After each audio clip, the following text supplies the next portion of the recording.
Hello बच्चों, कैसे हैं आप। आज मैं आपके सामने 10वीं कक्षा कोर्स बी पद्य भाग के कर चले हम फिदा नामक एक गीत के बारे में बताने आई हूँ। तो चले शुरू करें। कर चले हम फिदा, गीतकार है कैफी आज़मी। कवि परिचय कर लेते हैं। इनका जन्म 19 जनवरी 1919 में उत्तर प्रदेश के आजमगढ़ जिले में के गांव में हुआ था। इनका असली नाम हुसैन रिजवी था। आगे चलकर ये बहुत फेमस उर्दू कवियों की श्रेणी में आने लगे। वहाँ इनका नाम कैफी के नाम से प्रसिद्ध हुआ। एक तरफ सामाजिक और राजनीतिक जागरूकता का समावेश अपनी कविताओं में करते रहे, वहीं दूसरी तरफ कैफी आज़मी ने हिंदी फिल्मों के लिए भी कई गीत लिखे हैं। कैफी को उनके रचना कर्म के लिए भी साहित्य अकादमिक पुरस्कार से सम्मानित किया गया। तो कविता की पाठ काव्यांश की ओर चलते हैं। पाठ की रूपरेखा। ये जो गीत है ये 1962 में भारत चीन युद्ध के ऐतिहासिक पृष्ठभूमि के बारे में बताने वाली एक फिल्म हकीकत, उस फिल्म के लिए लिखा गया यह गीत है। इस गीत के माध्यम से देशवासियों में मातृभूमि के प्रति बलिदान की भावना और मातृभूमि की रक्षा के लिए प्राणों का परवाह न करते हुए आगे बढ़ने की प्रेरणा दी जा रही है। यह कविता देशवासियों के प्रति मन में देशभक्ति और उत्साह की भावना भरती है। तो कविता की ओर चलते हैं। कर चले हम फिदा जान तन साथियों, अब तुम्हारे हवाले वतन साथियों। सांस थमती गई, नब्ज जमती गई, फिर भी बढ़ते कदम को न रुकने दिया। कट गए सर हमारे तो कुछ गम नहीं, सर हिमालय का हमने न झुकने दिया। मरते मरते रहा बाकपन साथियों, अब तुम्हारे हवाले वतन साथियों। शब्दार्थ देखते हैं।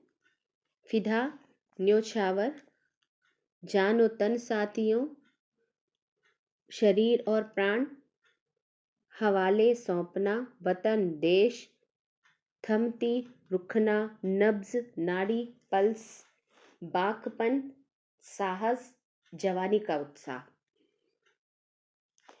प्रस्तुत कविता में कवि देशवासियों को बता रहे हैं कि युद्ध भूमि में एक सैनिक अपनी देश की रक्षा करते हुए अपने प्राणों का न्योछावर कर रहा है, त्याग रहा है। अपने प्राणों को त्याग करते हुए वह अपने अन्य साथियों से कहता है, हमने तो देश की रक्षा के लिए अपना शरीर और प्राण दोनों ही त्याग दे रहे हैं और इस दुनिया से जा रहे हैं।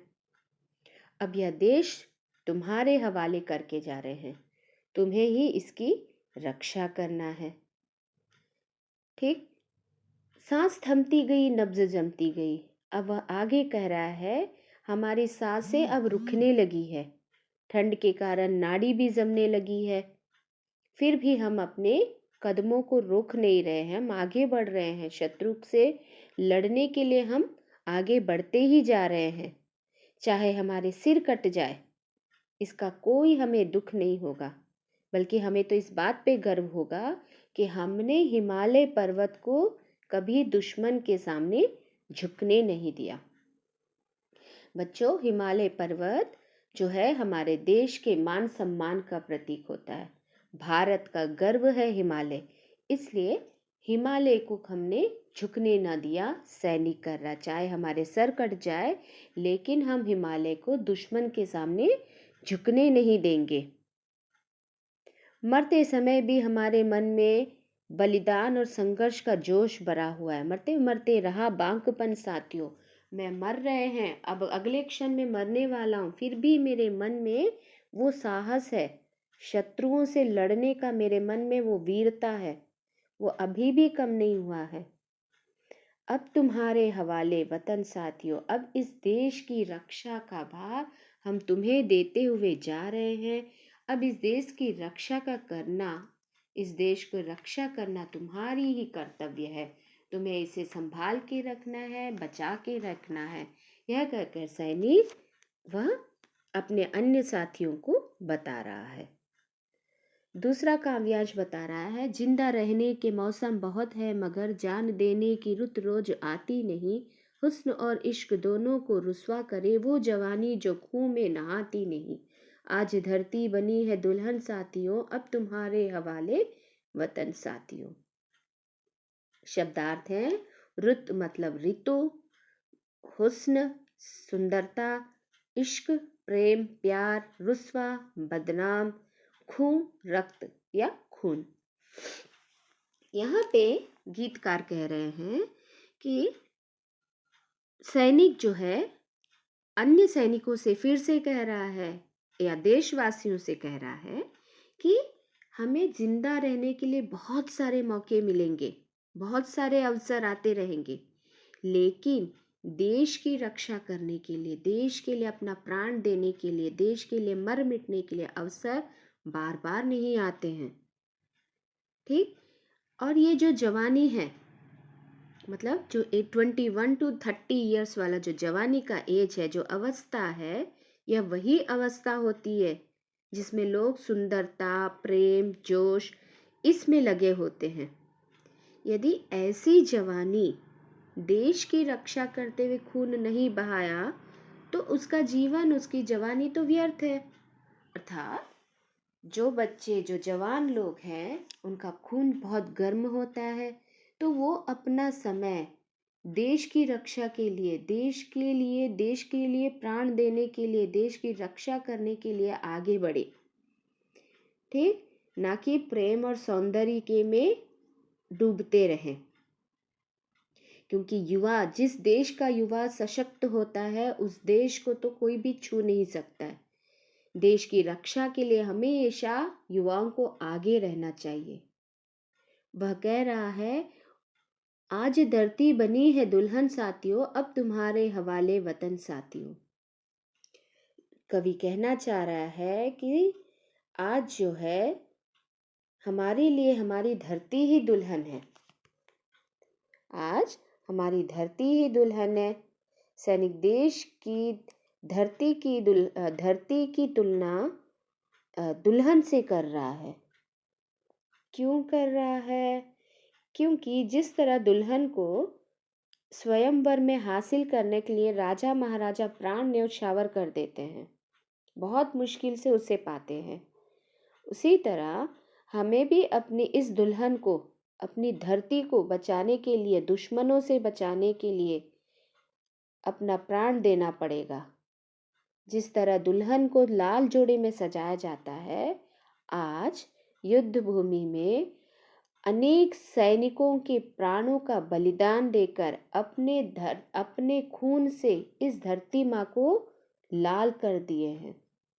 जिस तरह दुल्हन का जोड़ा लाल होता है, उस तरह आज पूरी धरती लाल रंग में है। अर्थात शहीद सैनिकों के खून से वह लाल हो गई है। हमें इसकी रक्षा करना है, हमें इसके लिए अपना प्राण देना है। अब तुम्हारे हवाले वतन साथियों, इसकी रक्षा करना है, अपने इस बलिदान के मार्ग पर आगे बढ़ते जाना है। सैनिक कह रहा है युद्ध भूमि में अन्य सैनिक और देशवासियों के साथ। राह कुर्बानियों की नवीरान हो तुम, सजाते ही रहना नए काफिले। फतह का जश्न इस जश्न के बाद है, जिंदगी मौत से मिल रही है गले। बांध लो अपने सर से कफन साथियों, अब तुम्हारे हवाले वतन साथियों। शब्दार्थ है, राह मतलब रास्ता, कुर्बानी बलिदान, वीरान सुनसान, काफिला मतलब यात्रियों का समूह, फतह जीत, जश्न फेस्टिवल उत्सव। ठीक, आगे बढ़ते हैं। अब सैनिक कह रहा है कि हम तो देश के लिए बलिदान दे रहे हैं, परंतु हमारे बाद भी यह सिलसिला आगे बढ़ते रहना चाहिए। बलिदान का जो राह है ये कभी खाली नहीं होना चाहिए। अर्थात अब सैनिक जिनका बलिदान हो गया है, अभी वहां पे और अन्य सैनिकों की जरूरत है। तो उन अन्य सैनिकों की भर्ती के लिए ये जो बलिदान का रास्ता है, ये कभी खाली नहीं होना चाहिए। लोग सेना में भर्ती होना ज़रूरी है, ताकि देश की रक्षा करना बहुत ज़रूरी है। तो वह कह रहा है बलिदान को जो रास्ता है वो कभी भी सुना नहीं होना चाहिए। देश के लिए मर मिटने के लिए, देश के लिए प्राण देने के लिए नए नए सैनिकों, नए नए जत्थे, मतलब नए नए ग्रुप, ठीक, आते रहना चाहिए। उन्हें अपना बलिदान देने के लिए, देश के लिए सहर्ष आगे बढ़ता रहना बहुत जरूरी है। अब अगर एक बार संघर्ष और बलिदान का उत्सव मना लिया, फतह का जश्न इस जश्न के बाद है। यहाँ पे कवि कहना चाहते हैं कि अब फतह का जश्न इस जश्न के बाद है, मतलब जीत के बाद तो हम जश्न मनाएंगे, उत्सव मनाएंगे, लेकिन मेरे इस जश्न के बाद मतलब मैं अपनी मृत्यु को, सैनिक अपनी मृत्यु को एक जश्न की तरह मनाने को कह रहे हैं। मेरे मृत्यु के बाद जो जश्न मनेगा, उस जश्न के बाद ही फतह का जश्न होगा। वह कह रहे हैं जिंदगी मौत से मिल रही है, गले मिल रही है, बांध लो अपने सर से कफन साथियों। वह कहते हैं कि अब बलिदान के पथ में मैं आगे बढ़ रहे हैं। आज जिंदगी खुद मौत से गले मिलने जा रही है। और मेरे साथियों, देश के लिए मर मिटने का अवसर बार बार नहीं आता है। तुम भी अपने बलिदान देने के लिए तैयार हो जाओ। हम तो बलिदान करके दुनिया से जा रहे हैं, अब तुम्हारी बारी है देश की रक्षा करने के लिए। और यह देश हम तुम्हारे सहारे छोड़कर जा रहे हैं, उन्हें शत्रु से बचाना तुम्हारा ही कर्तव्य है। खींच दो अपने खून से जमी पर लकीर, इस तरफ आने न पाए न रावण कोई। तोड़ दो हाथ अगर हाथ उठने लगे, छू न पाए सीता का दामन कोई। राम भी तुम ही लक्ष्मण साथियों, अब तुम्हारे हवाले वतन साथियों। शब्दार्थ देखते हैं। खून, रक्त, जमीन, धरती, लकीर, रेखा, रावण मतलब शत्रु, हाथ उठाना, आक्रमण करना, दामन मतलब आंचल।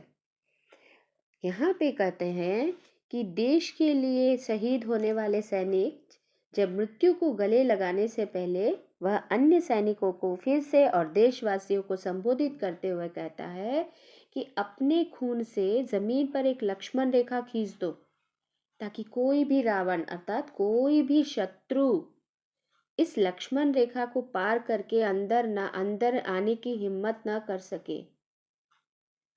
आपकी सीता को अर्थात आपकी धरती माता को कोई भी छू ना सके। दुश्मन के मन में इतना डर पैदा कर दो कि वह कभी भी तुम्हारी सीमा पार करके अंदर आ ना सके। यदि किसी शत्रु का हाथ छूने के लिए उठे तो उस हाथ को वहीं पे तोड़ दो। भारत माता के सम्मान को कभी भी ठेस ना पहुंचे। जिस प्रकार सीता की रक्षा के लिए राम और लक्ष्मण ने रावण का नाश किया है, उसी प्रकार आज तुम ही राम हो, तुम ही लक्ष्मण हो। आज तुम ही राम हो, तुम ही लक्ष्मण हो। आपको रावण रूपी शत्रु से अपनी भारत माता को सुरक्षित रखना है। आप खुद को पहचानो, स्वयं को पहचानो। आप ही भारत के रक्षक हो, आप ही भारत के रखवाले हो। अब यह देश तुम्हारे हवाले करके जा रहे हैं, इसकी रक्षा करना आपकी बारी है। ऐसा कहते हुए एक सैनिक दूसरे सैनिकों से और देश के अन्य देशवासियों से कह रहा है। तो बच्चों, यह है कर चले हम पिता पाठ का सारांश एक तरफ से। तो आपको कविता कैसे लगी कमेंट करके ज़रूर बताइएगा। धन्यवाद।